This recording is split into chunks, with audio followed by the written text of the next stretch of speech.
武道でもスポーツでも上達のコツは脱力、そしてそれは歩き方の習得でも変わりはありません。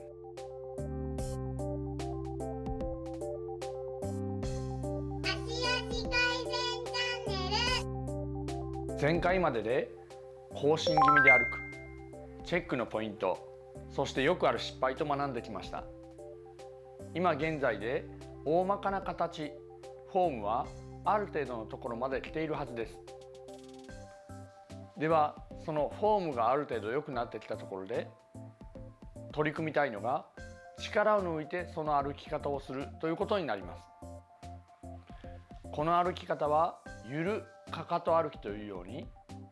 力を入れずゆるく歩く歩き方になっています。というか、そもそも歩くという行為にそれほど力は必要ありません。ただ足に疾患を抱えている多くの方は、走る力、走るフォームで歩くということをしているため、力を過剰に使って歩いてしまっています。そんな状態ですから、正しい歩き方の正しいフォームを身につけても過剰に力を入れてしまう癖は残っている方が多いんです。ですからここでそれを力を抜いて歩くというのに変えてしまいたいところです。ではそんな力を抜いて歩くというチェックポイント兼練習方法は大きく2つあります。まず力を抜くのは足を上げるときというのと足をつくときというのがポイントになります。なのでそれぞれに分けてお伝えします。まず足を上げるときの力の抜き方についてです。足を上げるときに今までは地面を蹴って歩いてきた人はどうしても足首に力を入れてぐっと下を押そうとしてしまいます。いくら足を持ち上げるような歩き方をしても、そのためこのような形で足首が L 字型に固まった状態で上げてしまう場合があります。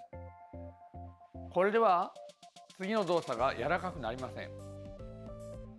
ですからこれを解消する歩き方は、練習の仕方は3段階歩きというのになります。3段階歩きというのはどうするかというと、まず足を上げるときに1でここまで持ってきます。2でここに持ってきます。3で下ろします。この3段階です。まずこの1のところまで持ってくるポイントは、ここまで持ってくることによって足首を伸ばして持ち上げているため、下を蹴ることができない位置まで来ているということです。もしもう一度下を蹴ろうと思うと、ここに戻さないといけません。この位置まで持ってくることによって下を蹴ることができない、しかも L 字に固めるのの逆に足首を伸ばす方向です。ですから脱力をしないとこちらの方にはいかないようになっています。この時のポイントは、軸足の膝よりも今から出ていく足の方の膝が前に出る。そしてその際、体が前に出ながらやるのではなく、体がこの位置のままやります。注意する点はさらに、お腹を出して出すのではなく、このままの状態で出す。最初やりにくければ壁などを持っていただいて構いません。このような形で何回も膝だけを出す練習をすると良いでしょう。そしてここまで来た後、次足を上げますが、その時はももの付け根の力で上げます。いきなりここからももの付け根の力で上げようと思っても下を蹴ってしまう場合が多いのですが、一度ここまで持ってきて2段階目で上げるとももの付け根で上げやすくなります。そうすればその時膝下はブラブラなので、このような動きにはなりません。膝下を後ろに払うような動きをせず、そのまま持ち上げます。そして最後にそのまま下に下ろします。前の方に行こうとすると体が前に行ってしまうので、上げた位置の高さで、上げた位置の距離でそのまま下ろせば大丈夫です。1、2、3、1、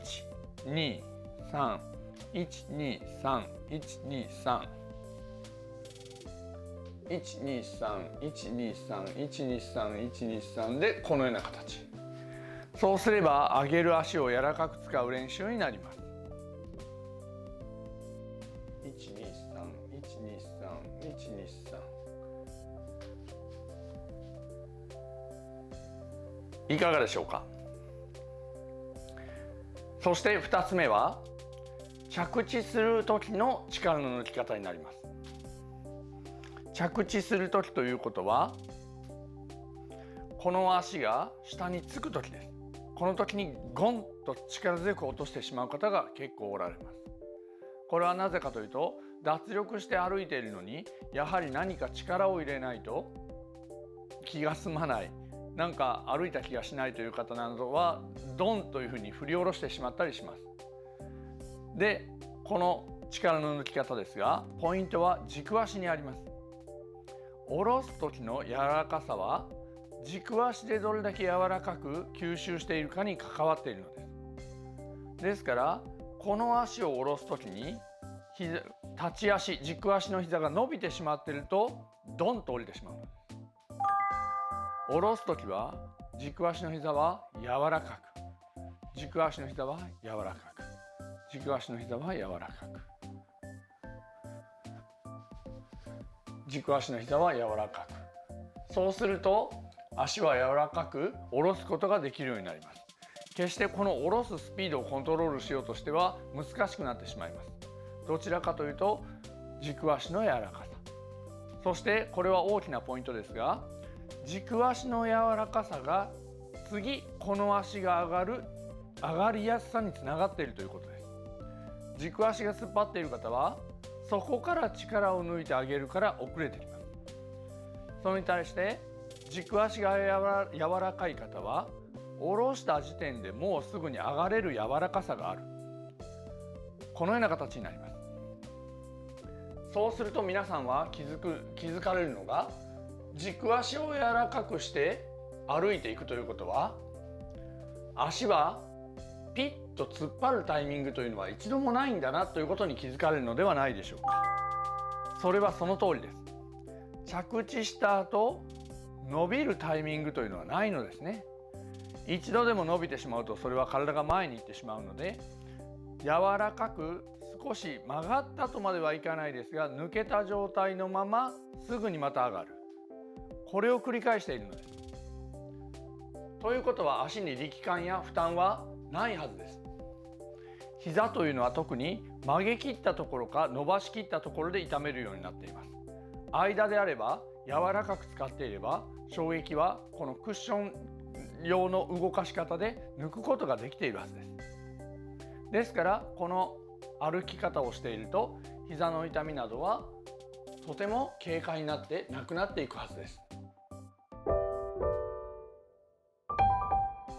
正しい歩き方にフォームはなってきたものの力が入っていた方はこのようなチェックポイントで力を抜いてみてください。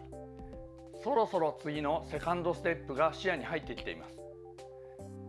できるだけこの歩き方をしっかりとものにしてしまうよう今までの動画を全て見返しましょう。それと同時にご自分のやっている現在地、ご自分のやっていることを理解するためにもぜひゆるか肩歩き指導の先生方にチェックをしてもらい適切な指導を受けましょう。そうすることでこれから進む先がより明確になります。頑張ってください。